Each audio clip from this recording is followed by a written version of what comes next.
The rumble of my father's old Ford F-150 echoes through the quiet streets of Magnolia Crest, a neighborhood that prides itself on manicured lawns, pristine sidewalks, and a rigid sense of order. The morning air is crisp, laced with the scent of freshly cut grass and expensive perfume from joggers who glance my way but never wave. I've lived here 3 months now, but I can still feel it, the way some of these people look at me like I don't belong. That I park in my driveway, stepping out and running a hand along the faded blue paint of the truck.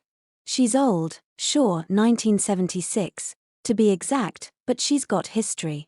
My father used to drive this truck to work every day, fixing up cars in a small shop on the east side of town before the HOA pushed him out with endless fines and zoning complaints. I was just a kid back then, but I never forgot. And now I'm back, sitting in the mayor's seat, ready to make sure history doesn't repeat itself. Across the street, a group of HOA board members huddle on a porch, sipping coffee from identical white mugs. Meredith Van Doren, HOA president, self-appointed queen of the neighborhood, stands in the center, arms folded, lips pursed. She doesn't say a word, but I catch the way her eyes linger on my truck, the way she nudges the woman next to her as if I can't see them, whispering. I exhale slowly. It's nothing. Just nosy people with too much time on their hands. Inside my home, I settle into my routine: coffee, news, answering emails about city ordinances and budget meetings. It's peaceful, for now.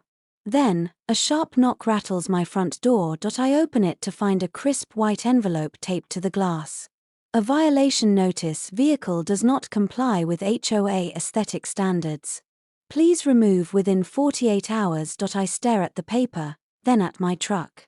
Bias file. The violation notice sits on my kitchen counter, a stark reminder that Magnolia Crest isn't as welcoming as its brochures claim. At first, I tell myself it's just an overzealous HOA trying to enforce their rules. Maybe they send these out to everyone. Maybe it's not personal, but that illusion shatters the next morning. I step outside to find a second notice, this one taped directly to my truck's windshield in bold red ink. Final warning. Non-compliant vehicles will be removed at owner's expense. Removed? At my expense. A low, simmering anger builds in my chest. I glance around, half expecting to see someone watching, but the street is empty. The morning joggers are gone, replaced by perfectly parked SUVs in identical shades of silver and beige. Magnolia Crest loves uniformity. And my truck? She's a problem. I pull out my phone, scrolling through the HOA's bylaws. Nowhere does it say classic vehicles are banned. Rusted out junkers? Sure. But a fully restored F-150 in working condition? No clause against it. This isn't about the rules, it's about control. Just as I'm snapping a picture of the notice, a voice cuts through the air: Mayor Carter. I turn to see Meredith Van Doren standing at the edge of my driveway. She's dressed in an immaculately pressed white blouse and beige slacks, her blonde bob perfectly in place. She holds a clipboard, a fake smile stretching across her face. Good morning, Meredith, I say evenly. I see you received our notices. She gestures to the truck. I understand this vehicle has sentimental value. But we have standards in Magnolia Crest. Standards. I know what she means. I read the bylaws, I say, keeping my voice measured. There's nothing against classic cars. She tilts her head, that practiced HOA smile never faltering. The board has discretion to maintain the aesthetic integrity of the neighborhood. And frankly, she eyes the truck like it's a stray dog tracking mud across her designer rug. It's not exactly a good look, is it? I step closer, watching the way her fingers tighten around the clipboard. Good look for who, Meredith? For a split second, something flickers in her expression: annoyance, maybe even fear, but she recovers quickly. Oh, come now, Mayor. No need to make this adversarial. I almost laugh. Adversarial? I've barely said a word. We're simply trying to keep the community beautiful, she continues. We sent notices to other residents as well. I lean against my truck. Did you? A hesitation. Too long. Meredith exhales sharply. We expect compliance within 48 hours. She pivots on her heels, walking away before I can respond. I watch her go, unease creeping up my spine. This isn't just about my truck, something bigger is coming. The sun barely crests the rooftops when I hear it, the sound of a tow truck idling outside my house. I throw open the front door and freeze. They're trying to take my truck. A burly man in a reflective vest is already hooking chains to my F-150. The HOA didn't even wait for their own bogus deadline, eh? I storm down the driveway, heart pounding. Get your hands off my truck. The tow truck driver looks up, startled. He glances over his shoulder at Meredith. She stands on the sidewalk, arms crossed, a smug little smile on her face. Sir, I have an order from the HOA to remove this vehicle, the driver says, shifting uncomfortably. That's illegal, I snap. This is private property. Meredith steps forward, her heels clicking against the pavement. Actually, Mayor Carter, you agreed to abide by HOA regulations when you purchased this home. Her voice is smooth, practiced. Your vehicle was deemed a non-compliant eyesore. The board voted, and the decision is final. I let out a sharp laugh. You and I both know that's nonsense. The bylaws don't prohibit classic cars. Her expression hardens. The board has discretionary authority. Discretionary authority. The phrase entitled people use when they want to bend the rules in their favor. The tow truck driver hesitates, sensing the tension. Look, man, he mutters, scratching his head. I don't want trouble. You will have trouble if you move that truck, I say, my voice steady. I'm the mayor of this city, and you're on private property without legal authority. If you so much as lift that truck, I'll have you charged with grand theft auto. The driver blanches. He glances at Meredith, her face twists in barely concealed rage. She steps closer, voice dropping low. Do you really want to go to war with me over this? I take a slow breath, leveling my gaze at her. I don't start wars, Meredith. But I sure as hell know how to finish them. The silence stretches, then, the tow truck driver unhooks the chains. I'm not getting in the middle of this, he mutters, climbing into his cab. Meredith watches him leave, fists clenched at her sides. I expect her to back down. She doesn't. You think this is over, she hisses, stepping closer. You don't belong here, Carter. You may have fooled this town into electing you, but you don't set the rules in my neighborhood. There it is. No more fake pleasantries. No more passive aggression. Just raw, ugly entitlement. I pull out my phone and snap a picture of her, standing in my driveway, seething. You just made a big mistake, Meredith. She scoffs, but I see it, that flicker of fear in her eyes. I walk back inside, blood thrumming in my ears. This isn't just about a truck anymore. Time to fight back. Gathering evidence, I spend the next few hours making calls. First, to the city attorney, who confirms what I already know: the HOA has no legal authority to tow vehicles from private driveways. Then, to a friend on the city council, who informs me that the HOA's financials are a mess. Over the years, Meredith has funneled HOA funds into administrative expenses that conveniently never get audited. Bingo. I pull up security footage from the hidden cameras I installed last week. They capture everything: Meredith and her HOA goons inspecting my truck late at night, one of them vandalizing my tires, and today's attempted tow. That's not all. There's something else on the footage. Something worse. The night before, at 2:37 a.m., a figure sneaks onto my driveway. A hooded man. Carrying a gas can. I hit rewind. Play it again. They weren't just planning to tow my truck, they were planning to burn it. Raising the stakes, the HOA tries to illegally tow the truck, showing how far they're willing to go. Meredith's racism and entitlement are fully exposed. The protagonist gathers evidence of HOA corruption and criminal behavior. A hidden threat emerges: an arson attempt is already in motion. The fire is coming. Would you like any refinements before moving into the confrontation? The next morning, I wake up to the acrid stench of burning rubber and gasoline. My truck is on fire. Flames lick the hood of my F-150, thick black smoke curling into the dawn sky. My heart slams against my ribs as I sprint down the driveway. The fire spreads fast, swallowing the tires, warping the metal. The heat sears my skin as I fumble with my phone, dialing 911 with shaking hands. A siren wails in the distance. My neighbors stand on their manicured lawns, watching. Not helping, just watching, and then I see her, Meredith Van Doren. She stands at the edge of her driveway, arms crossed, her lips barely concealing a smirk. The firelight flickers in her cold blue eyes. I already know what's coming before she says it. Such a shame, she sighs, loud enough for everyone to hear. But, well, you were warned.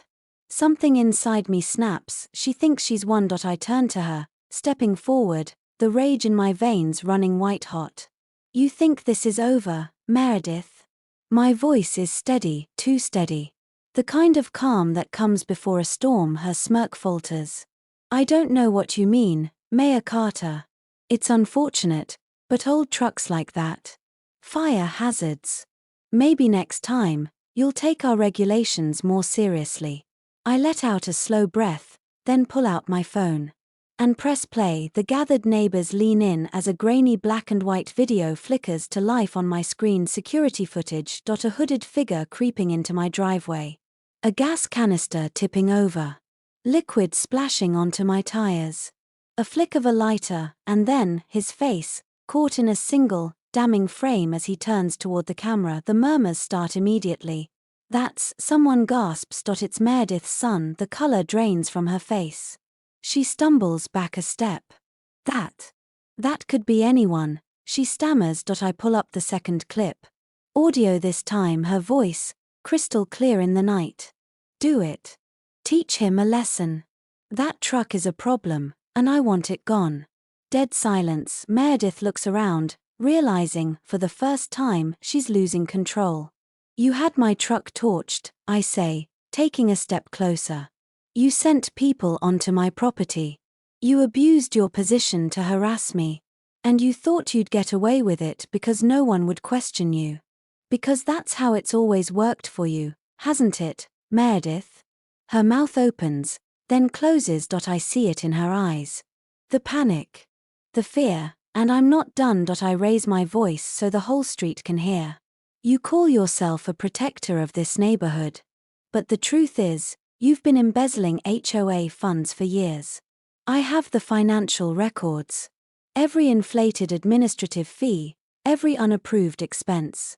The neighbors murmur louder now. Doubt creeps in. I turn to the crowd. How many of you have been fined for violations that weren't real? How many times has Meredith bullied you into compliance while she lined her own pockets? A woman near the front, Mrs. Patel, hesitates, then nods. Then another neighbor. And another. Meredith is pale as a ghost now. You can't prove anything, she croaks. Can't I? I pull up one last file, an official cease and desist order from the city, shutting down the HOA's authority pending a full investigation. I'm the mayor, Meredith. And your reign is over. She loses it. You think you can just waltz in here and take over, she screeches. You don't belong here. You never have. There it is. The truth, finally spilling out. I let the weight of her words hang in the air before I respond. Neither do you. The police sirens grow louder. Justice is coming. Suspense and drama in this section. Meredith thinks she's won until the protagonist reveals he has everything on tape. The protagonist exposes her fully: arson, embezzlement, and abuse of power. The community begins to turn against her. Meredith finally reveals her racism in a moment of desperation. The police arrive, signaling her downfall. Meredith's face twists with rage. Her hands shake as she glares at me, at the phone in my hand still displaying the evidence. The crowd murmurs, shifting uneasily. The balance of power has shifted, and she knows it. You all know me, she says, her voice cracking as she turns to the neighbors. Desperation laces every word. I've done nothing but serve this community. That truck was a hazard. And he provoked us with his refusal to follow the rules. I arch a brow. Provoked you? By legally parking my truck in my own driveway? She falters. I press forward. You call it a hazard. I call it arson. And the police are about to call it a felony. As if on cue, the police cruiser pulls up. 2 officers step out. One of them, Detective Harris, locks eyes with me and gives a subtle nod. The other, Officer Ruiz, scans the gathered crowd, then fixes his gaze on Meredith. We got your call, Mr. Carter, Harris says. And we reviewed the evidence you sent over. He turns toward Meredith. Mrs. Van Doren, we need you to come with us for questioning regarding suspected arson and conspiracy to commit a crime. The color drains from her face. Questioning, she spits. This is absurd. I did nothing wrong. Harris doesn't flinch. We have video footage of your son setting the fire. Audio evidence of you instructing him. And financial records indicating potential embezzlement from the HOA fund. You can either come willingly, or we can escalate this.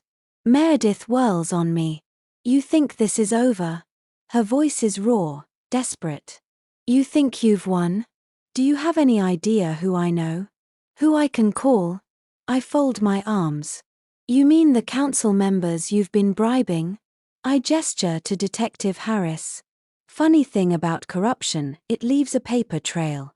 And it just so happens I have copies of every questionable transaction, every backroom deal, every dollar you've siphoned from this neighborhood under the guise of community improvement fees. Her breath hitches. For the first time, she's speechless. The neighbors exchange uneasy glances. A few step back from her. The shift is happening, they no longer see her as untouchable. Then, the final blow. A voice rings out from the back. I warned you, Meredith. The crowd parts. An older man steps forward, Gregory Langston, former HOA treasurer. Meredith's head snaps toward him. She looks like she's seen a ghost. Gregory crosses his arms. I tried to get the board to audit the books months ago, but you bullied me into silence. You threatened to sue me, remember? He glances at me. But Mayor Carter here? He listened. He helped me pull the records. And now? He gestures toward the officers. Now the law will do the rest. Meredith's chest rises and falls rapidly. She's trapped, her hands clench into fists. This is a mistake. A misunderstanding. I was just trying to maintain standards.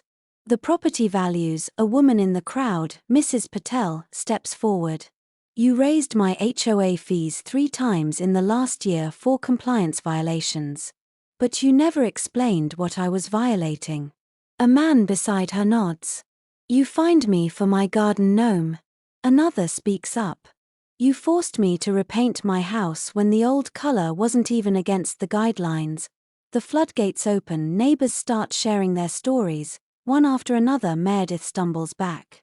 I know, I was just. She looks to her husband, standing on their porch. But he doesn't move.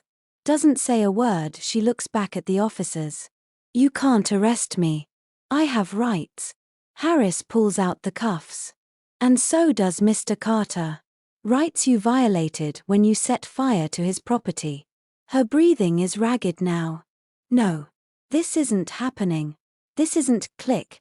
The handcuffs snap shut around her wrists.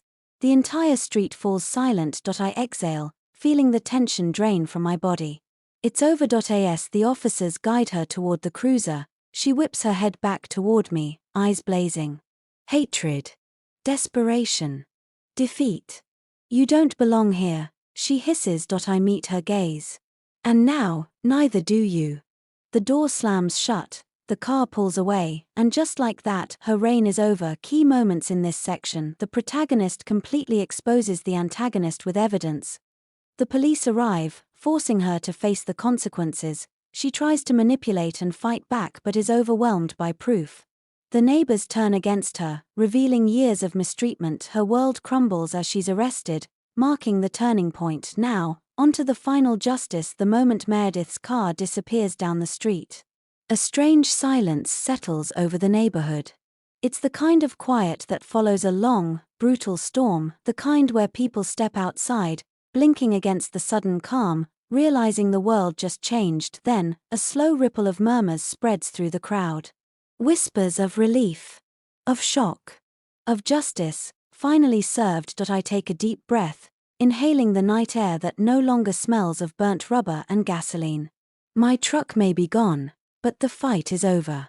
And I won. The fallout is swift and brutal. By the next morning, the scandal is everywhere. Local news stations plaster Meredith's mugshot across the screen. HOA president arrested for arson and fraud, neighborhood in uproar. Social media explodes. Homeowners from other HOA-controlled communities start sharing their own horror stories, and soon, there's talk of investigations stretching beyond our little neighborhood. At City Hall, my inbox floods with emails. Neighbors, reporters, attorneys. Some sending apologies for standing by while Meredith and her clique ran the community like their personal kingdom. Others demanding justice for years of extortion, threats, and racism disguised as neighborhood standards. And then, the cherry on top, her family falls apart. Her husband files for divorce within the week. Turns out, he'd been trying to distance himself from her corruption for a while, and the moment the cuffs snapped shut, he cut his losses. Her son? Expelled. The school board didn't take kindly to his attempted felony, and as for the HOA board? Dissolved. With Meredith gone, the entire structure crumbles overnight. The remaining members, desperate to save themselves, resign en masse. By Friday, I get the final call: the HOA is officially disbanded. The neighborhood moves on slowly, but surely. The fear she instilled fades. The ridiculous fees revoked. The unspoken racial lines cracked. It doesn't happen overnight, but change begins. Mrs. Patel, the woman she harassed for violating lawn aesthetics. She finally gets to grow her roses without fear of a fine. The Martinez family, the ones forced to repaint their house twice. They throw a neighborhood barbecue, inviting everyone, even the ones who once turned a blind eye. And me? I rebuild. Insurance covers my truck. A classic Ford F-150 is hard to replace, but I find one, a beauty in pristine condition, even older than my last one. I park it in my driveway, right where Meredith's house once cast a long shadow. It sits there, untouched. One evening, as I'm locking up City Hall, someone calls my name. I turn to see Gregory Langston, the former HOA treasurer. "Mayor Carter," he says, tipping his hat. "Got a minute?" I nod, and he hands me an old file. Thick, yellowed pages, the edges curling from age. "Found this in my attic. Thought you'd want to see it." I flip through. Old HOA records. Fines issued disproportionately to minorities. Homeowners harassed over violations that didn't exist. Money siphoned into community projects that only ever benefited a handful. She wasn't the first, Gregory says quietly. Won't be the last. People like that. They always think they're untouchable. I close the file, feeling the weight of it in my hands. But they're not, I say. He nods, a small smile tugging at his lips. "No, sir. Not anymore." As he walks away, I glance back at City Hall, the place I never thought I'd end up. The place where real change happens, and I smile because this is just the beginning. Key takeaways from the resolution: Meredith faces complete ruin, arrest, public disgrace, divorce, and financial destruction. The HOA collapses, and the neighborhood finally finds peace. The protagonist doesn't just win, he sparks lasting change. The final moment hints at a larger fight against systemic corruption, leaving readers with a powerful message: satisfying karma? Delivered. Emotional weight? Secured. Impactful ending? Locked in. Let me know if you want any tweaks.